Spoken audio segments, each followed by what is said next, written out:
Hello, I'm the nostalgia critic guy. Remember it so you don't have to. Hello and welcome to Atop the Fourth Wall, where bad comics burn. Hi, I'm Guru Larry and I welcome you to Fact Hunt. Es gibt viele wirklich einprägsame Möglichkeiten, sich anderen Leuten vorzustellen, beziehungsweise Schleichwerbung für seine Lieblings-YouTuber zu machen. Aber niemand anderer hat es jemals geschafft, dabei die Coolness von Rudy Ray Moore zu erreichen.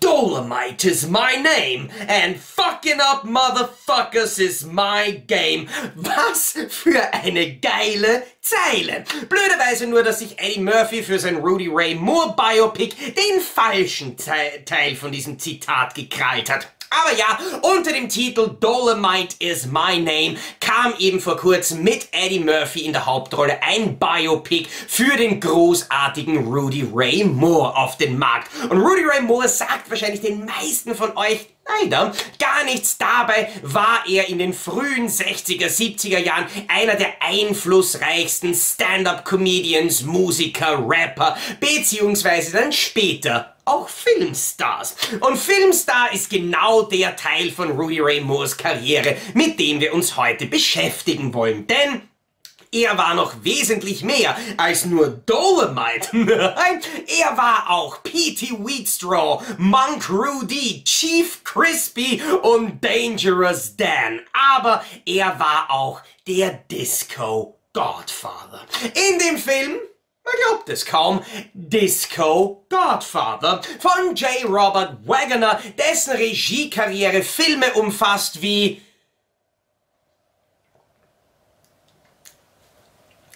Disco Godfather, der übrigens im deutschsprachigen Raum auf VHS unter dem Titel Helden der Nacht veröffentlicht wurde. Einen DVD-Release gab es bislang im deutschsprachigen Raum noch nicht. Der erfolgt jetzt zum allerersten Mal am 6. Februar 2020, zeitgleich auch mit dem deutschen High-Definition-Debüt des Films auf Blu-ray. Disco Godfather übrigens hat dabei noch eine interessante Geschichte und wir müssen jetzt tatsächlich ein bisschen mehr in die tatsächliche Geschichte eintauchen und ich möchte mich gleich im Vorfeld dafür entschuldigen, dass ich diesen tatsächlich wahnsinnig wichtigen Abriss der amerikanischen Geschichte so kurz wie möglich zusammenfasse, dass wir auch hier wirklich nur die Tidbits haben, die für das heutige Review interessant sind. Ganz, ganz fettes Danke möchte ich an der Stelle an meinen Zuschauer Vivian aussprechen, der mich tatsächlich mit einigen wichtigen Informationen für das nächste Bit unterstützt hat.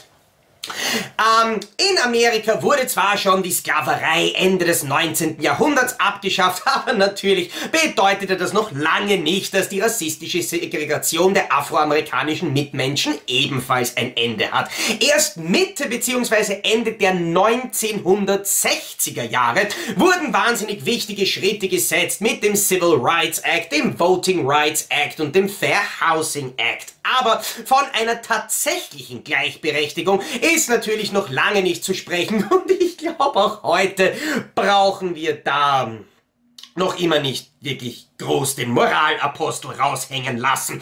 Aber in den 60er und 70er Jahren wurden die Einflüsse der afroamerikanischen Menschen in Kunst und Kultur immer offensichtlicher, immer deutlicher, immer wichtiger. So kam bereits 1963 mit dem Film The Cool World der allererste Blaxploitation-Film in die Kinos und Blaxploitation bedeutet in Wirklichkeit nicht viel mehr als, dass ein Großteil, wenn nicht alle, der Menschen vor und hinter der Kamera dunkle Hautfarbe haben. Die Blütezeit der Blaxploitation-Filme war in den 1970er Jahren und ziemlich gleichzeitig war auch die Blütezeit der Disco-Musik, die zwar per se mit der Funkmusik verwandt ist und dann erst ab 1974 als eigenständige Musikrichtung innerhalb des Pop-Genres anerkannt wurde. Es ist Disco Godfather jetzt, man wird es sich nach der Einleitung kaum vorstellen können, ein Crossover aus Disco und Blaxploitation, was aber ebenfalls interessant ist, weil Disco und Blaxploitation grundsätzlich keinen direkten Zusammenhang miteinander haben, aber sehr wohl viel gegenseitig sich beeinflusst haben. Die Disco-Szene hat sich beispielsweise viel von dem schrillen Look und den extravaganten Charakteren aus dem Blaxploitation-Genre geborgt, wohingegen Blaxploitation-Filme immer wieder sehr viel Funkmusik oder Disco-Musik in ihren Filmen verwendet haben. Und ganz ehrlich, danke Vivian für diese vielen Informationen. Andererseits natürlich viele Blaxploitation-Klassiker oder auch klassische Blaxploitation-Stücke. Alleine Shaft kennen wir natürlich bis heute. Und Disco Godfather ist da wahrscheinlich einer der unbekannteren, aber trotzdem ein durchaus interessanter Film. Immerhin war er das Filmdebüt von keinem geringeren als Keith David, der allerdings nur uncredited irgendwo im Hintergrund als Statist zu sehen ist. Der Film ist eine der vielen Zusammenarbeiten zwischen Hauptdarsteller Rudy Ray Moore und dem Autor und Regisseur Cliff Rock Moore, der unter anderem auch den zweiten Teil von Dolomite, der natürlich im Original heißt Human Tornado und dann auf Deutsch übersetzt wurde mit Der Bastard. Außerdem noch P.T. Wheatstraw oder Rude sind ebenfalls von den beiden entstanden. Aber ich würde sagen, genug der einleitenden Worte, um es mit den Worten des Disco Godfather diesmal ausnahmsweise zu sagen: Put your weight on it! Und ganz ehrlich, er hat das in dem Film wahnsinnig oft gesagt. Ich habe immer noch keine Ahnung, was das eigentlich heißen soll. Ich glaube nicht, dass es heißen soll, dass wir uns auf die Blu-ray draufsetzen sollen, denn auch wenn ich in den letzten Monaten wieder das ein oder andere Kilo verloren habe, ich glaube, das hält das Keepcase nicht aus. Dafür bekommen wir auf diesem Cover etwas geboten, das beinahe unsere Augen kaum aushalten, und das meine ich tatsächlich wirklich zu keiner Millisekunde negativ. Nein, das ist ein wirklich absolut grenzgeniales, funkiges 70s Blaxploitation Cover, das ich einfach nur großartig finde. Und für diejenigen, die es noch großartiger finden wollen, ihr braucht euch an der Stelle nur mal kurz das alte deutsche VHS-Cover-Artwork anschauen und ja, das ist geiler. Wir sehen wirklich in den geilsten Disco-Lettern den Filmtitel Disco Godfather. Ein paar Informationen natürlich noch über die Hauptdarsteller und den Regisseur, aber das, was für uns ganz besonders wichtig ist, dieses Cover-Artwork und vor allem ein paar Details von den Zusammenhängen, die sich erst bei näherer Betrachtung erschließen, warum beispielsweise Rudy Ray Moore in seiner linken Hand eine kleine Barbie-Puppe hält, die aber offensichtlich zum Leben erweckt wurde und versucht, seinen Nippel zu drücken. Das habe ich nicht ganz verstanden. Dennoch finde ich einfach nur sein schrilles Outfit absolut extravagant. Wir sehen natürlich den Glitzerfaktor immer noch zwischendurch. Auf dem Cover ist offensichtlich eines der Fotomodelle eher gelangweilt und versucht zwischendurch Basketball zu spielen, wobei die Dame vor ihm ungefähr so dreinschaut, als hätte sie vorher einen von den Basketballen auf den Hinterkopf bekommen. Sehr schön finde ich eigentlich auch diese Kampfszene ganz unten, wo Bud Spencer einfach nur grantig dreinschaut, wohingegen der eine Typ versucht mit einem Tritt auf Rudy Ray Moores Mini-Brust ihn davon abzuhalten, woanders reinzutreten. Dieses Cover-Artwork ist einfach großartig. Und an der Stelle finde ich es irgendwie auch eigentlich ganz passend, dass da dieser weiße Rahmen drumherum ist. Persönlich wäre es eher mein Geschmack gewesen, hätte man mit dem Cover den kompletten Platz aufgebraucht. Damit wäre dann natürlich auch der Übergang zum Spine absolut fließend, aber irgendwie sieht das in dem Fall meiner Meinung nach mit dem weißen Rahmen auch ganz nett aus. Wir schalten auf das Backcover, da bekommen wir noch einmal einen Hinweis auf das Biopic mit Eddie Murphy, einen zweiten Hinweis auf das Biopic mit Eddie Murphy, das ist nämlich die Kult-Action mit dem Eddie Murphy der 70er Jahre. Der 70er Jahre. Also irgendwie klingt das so wie ein Musik-Cue aus alten Sitcoms. Zicka, zicka.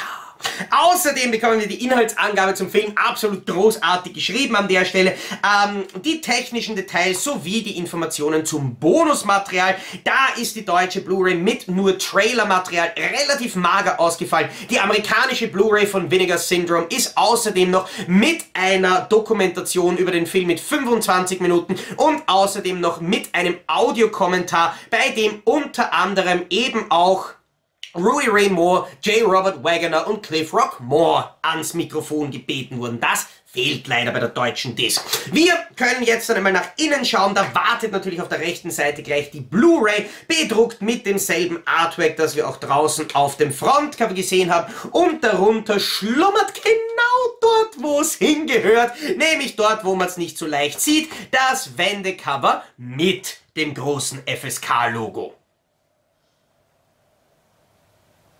Gedreht wurde Disco Godfather im Jahr 1979. Das heißt, der Film ist mittlerweile über 40 Jahre alt. Deswegen bin ich ganz besonders gespannt, wie sich der Film auf dem deutschen High-Definition-Medium macht und möchte deswegen, wie von Playzockers Blu-ray-Check gewohnt, im nächsten Segment des Videos einige Screenshots aus dem deutschen HD-Transfer direkt zeigen. Wie immer weise ich darauf hin, dass ich diese Bilder zwar alle selber gemacht und nicht irgendwie bearbeitet oder verfremdet habe, dass ich sie aber natürlich abspeichern, ins Video einfügen, dieses dann rendern und auf YouTube hochladen musste, weswegen die Bildqualität der Screenshots in der jetzt folgenden Slideshow nicht mehr 1:1 mit der tatsächlichen Blu-ray-Bildqualität übereinstimmen kann.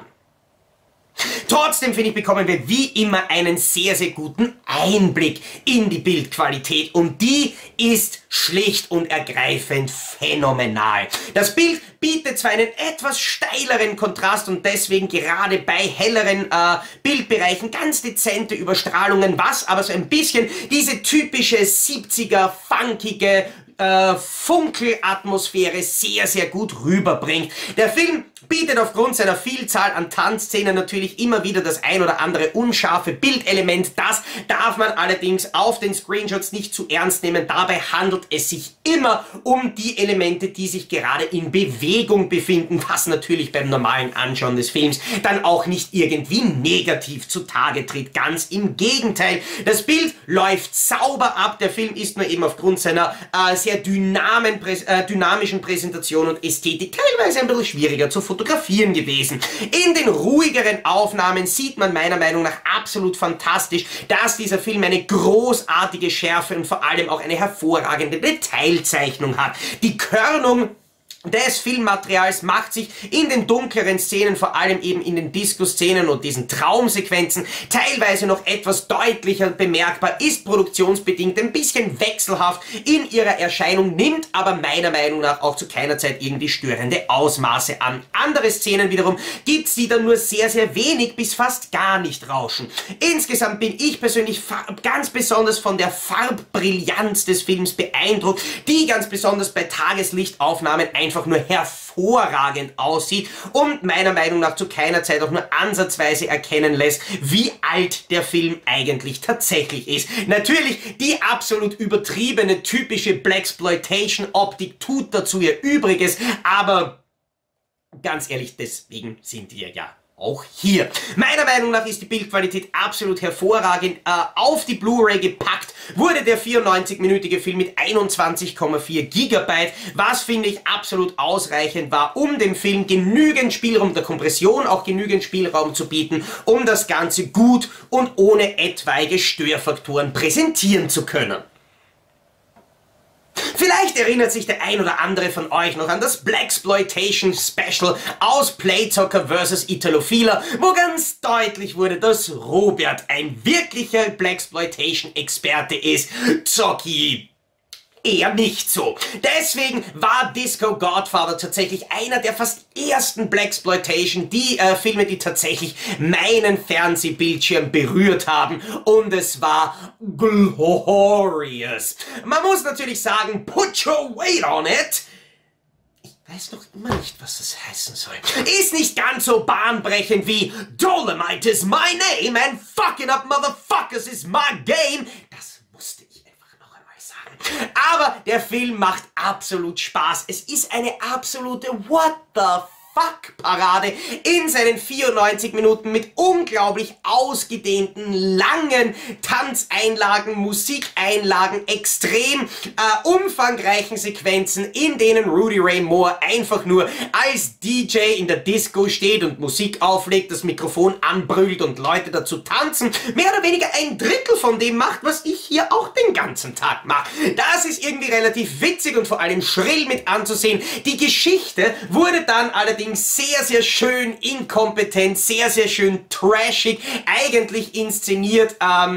Vor allem dann der Krimi-Teil der Handlung ist ein trashiges Meisterwerk, insbesondere dann gegen Ende, wenn einige wahnwitzige Momente unseren Weg kreuzen. Disco Godfather ist holy freaking hell, ist das awesome.